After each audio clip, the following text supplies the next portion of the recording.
Nação Rubro-Negra, aqui você fica por dentro das principais notícias do Flamengo. Contratações, bastidores, jogos e tudo que rola no Mengão. E quando a gente começou a administrar o jogo também, né, foco no jogo, tanto que você tem... o Crespo pegou o trabalho do seu dia. Então, um argentino pelo outro. Um Abel português, é outra escola importante. Jorge Jesus, outro campeão, recentemente. Arthur Jorge. Você tem no Flamengo um treinador que nasceu no Brasil, mas como treinador, ele é um treinador europeu, que é o Felipe Luiz, com um entendimento de futebol brasileiro muito apurado, porém, como treinador, ele cresceu num outro futebol. E no meio desses tem dois brasileiros campeões. Um, o Dorival, que se preocupou em se reinventar, que foi cada vez mais entendendo as necessidades de mudança, ele mesmo fala sobre isso, e hoje é um técnico melhor do que era há 10 anos, porque ele não ficou repetindo as mesmas coisas que fazia, sentado em um sucesso, ele hoje em dia é melhor.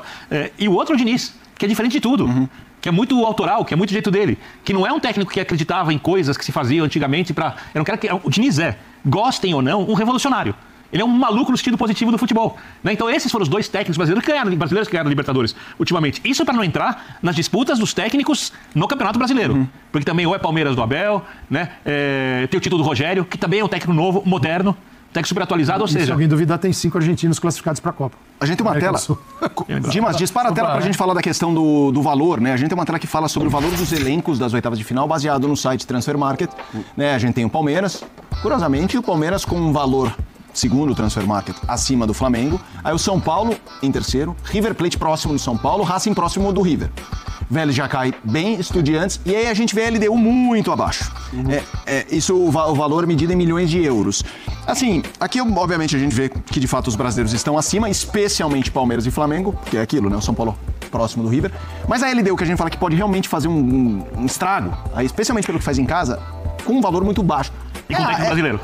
A questão é a altitude mesmo? Então, eu acho que sim. Eu acho que se a gente estivesse falando em 2 jogos ainda que a altitude de Quito não seja uma altitude... 50. Não é uma altitude como a que a seleção brasileira enfrentou há 2 semanas ali, porque ali é uma insanidade. Ali você não tem dúvida de que o bicho vai pegar muito. Em Quito pode pegar para alguns, não pegar para outros, mas em geral para alguém vai pegar. Então não tem muito... É certeza que você, em alguma medida, você vai sentir. Em algum nível, você vai sentir. Mas quando eu falava dos elencos, eu estava me referindo a isso. Você vê que existe uma diferença bastante considerável entre a LDU e o River Plate, por exemplo, né? Porque aí nós estamos falando de jogadores que são de patamares diferentes, quer dizer, jogadores que pertencem às seleções sul-americanas que vão jogar uma Copa do Mundo e tudo mais. E sempre lembrar que eu acho que muita gente desmerece o trabalho do Transfer Market, que é um trabalho bem feito, e eu digo isso tendo perguntado a vários empresários de futebol, inclusive dos mais importantes do mundo, que já sentaram aqui no Bola da Vez, né, para dar entrevista pra gente.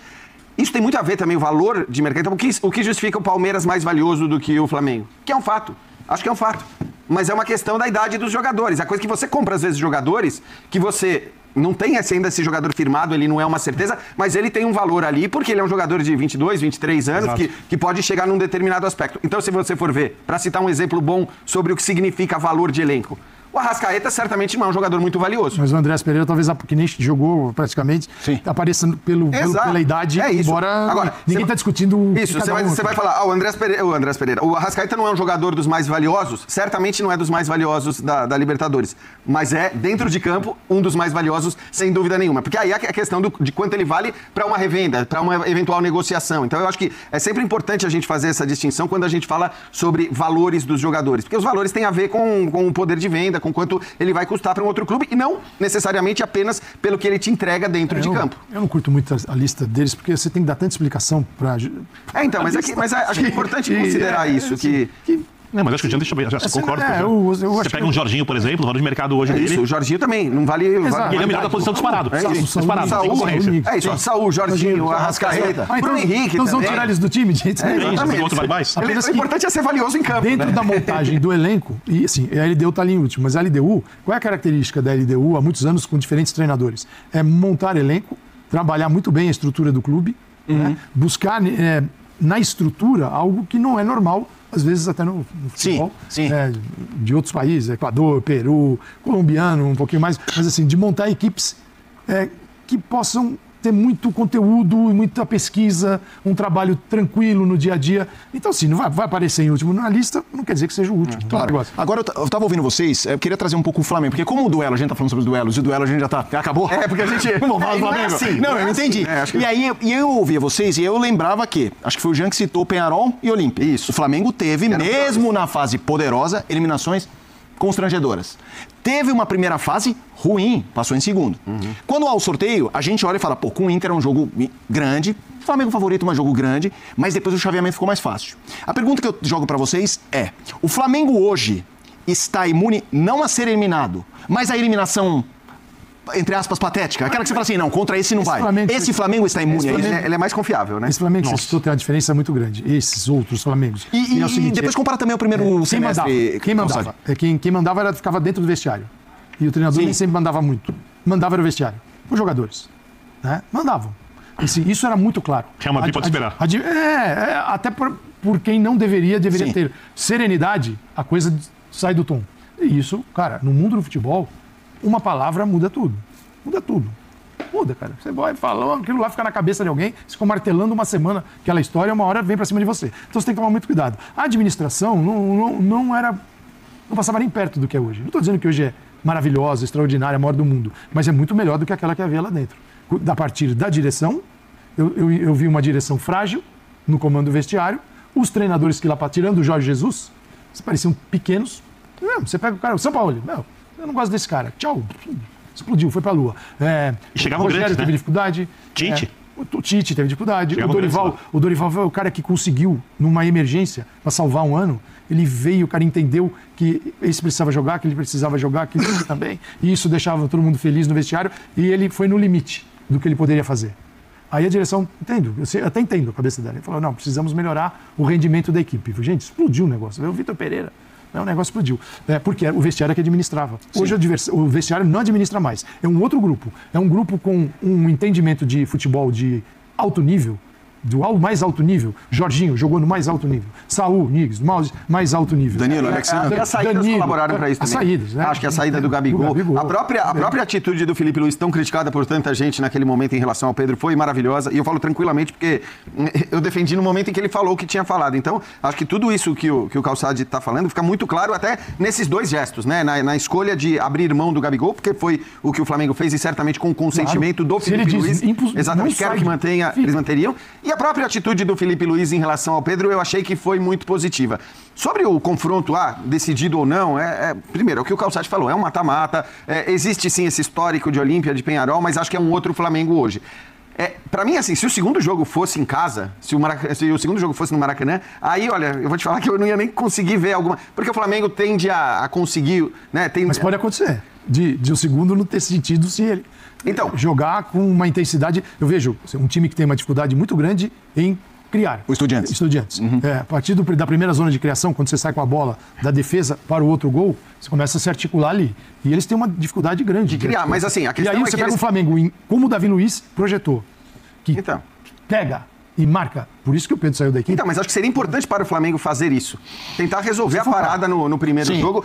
E aí eu digo isso por quê? Porque a exemplo do que a gente falou do River Plate, o ambiente no estádio do Estudiantes é pesado também. Claro, é um estádio menor, é mais acanhado, mas isso às vezes nem é algo que te deixa mais confortável, pelo contrário, te deixa menos confortável. A torcida é espetacular também. Então, assim, levar um bom resultado para lá, eu acho que é importante, porque por mais que o Flamengo seja muito superior, a gente já falou aqui, é a maior distância entre um brasileiro e um estrangeiro nessas quartas de final, sem dúvida nenhuma. O Flamengo é o mais favorito dos brasileiros a passar para a semifinal. Mas, assim, esse tipo de coisa precisa ser respeitado, o ambiente, tá? Então, acho que assim, é importante demais para o Flamengo pensar em não só vencer o jogo, mas vencer bem para ir com tranquilidade. O Flamengo é muito favorito, todo mundo sabe disso, mas os jogadores não podem pensar nisso. Nem o técnico. O Felipe não vai pensar nisso. Acho que os jogadores, até por conta dessas eliminações, os que vivenciaram isso, devem estar bem escaldados. Eu concordo com o Calçade. A administração hoje ela é muito mais austera. Você vê que os dirigentes aparecem menos, os jogadores são menos personagens do que eram antes, o jogo coletivo é exaltado. Teve uma crise. O caso do Pedro... E que acabou em quase um dia e meio. Que foi implodida. Mas ao mesmo tempo que o caso do Pedro foi uma crise, eu acho que foi uma solução. Obviamente, estou falando não da parte da mensagem para o Mauro, né? Com a questão da venda e tudo mais, porque aquilo ali acabou gerando, de fato... Sim. É disso que... Uma crise, essa é a crise. Essa foi a crise. Por outro lado, o mesmo Pedro foi, acho que, o protagonista, né, involuntário, evidentemente, de uma atitude ali do Felipe Luiz, que, na minha visão, foi uma atitude positiva, como recado para o grupo. Duas, com o Gabigol, que você citou. Se ele banca, não, eu preciso de qualquer jeito, talvez ele ficasse. E a outra é o Pedro. Dois jogadores super importantes na estrutura do Flamengo. Nesse momento, ele diz que ele te prova que ele realmente deixou de ser jogador e definitivamente ele é um treinador. porque ele está pensando na estrutura do time que ele acredita ser o melhor. Muita gente pode não concordar. Eu queria o Gabigol e o Pedro juntos. Tudo bem, é legítimo, é do futebol. Na cabeça dele, e ele é o treinador, mas ele não vai dirigir o Flamengo com a minha cabeça, nem a do Vini, nem a tua, nem a de Aldi. E de 40 milhões de torcedores, cada um vai pensar diferente. Ele tem que fazer do jeito dele. E ali ele fez. E você não pode dizer que o Flamengo se deu mal. Né? Então, contra o Estudiantes, eu acho que esta versão do Flamengo, que foi sendo desenvolvida, e eu dizia lá atrás, de setembro, o Flamengo de outubro vai ser melhor. Talvez valha para o Palmeiras também.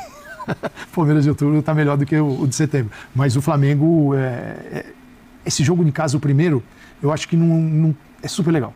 Por quê? Uma vitória, claro que quanto mais gols, melhor. Mesmo que seja por 1-0, você vai tirar o Estudiantes lá do fundo. E aí o Flamengo tem condição de chegar na Argentina e jogar. E de passar. É mais fácil o Flamengo golear jogando em casa, não, mesmo na Argentina, ou mesmo jogando em casa, do que tropeçar. Agora, o jogo é jogado, né?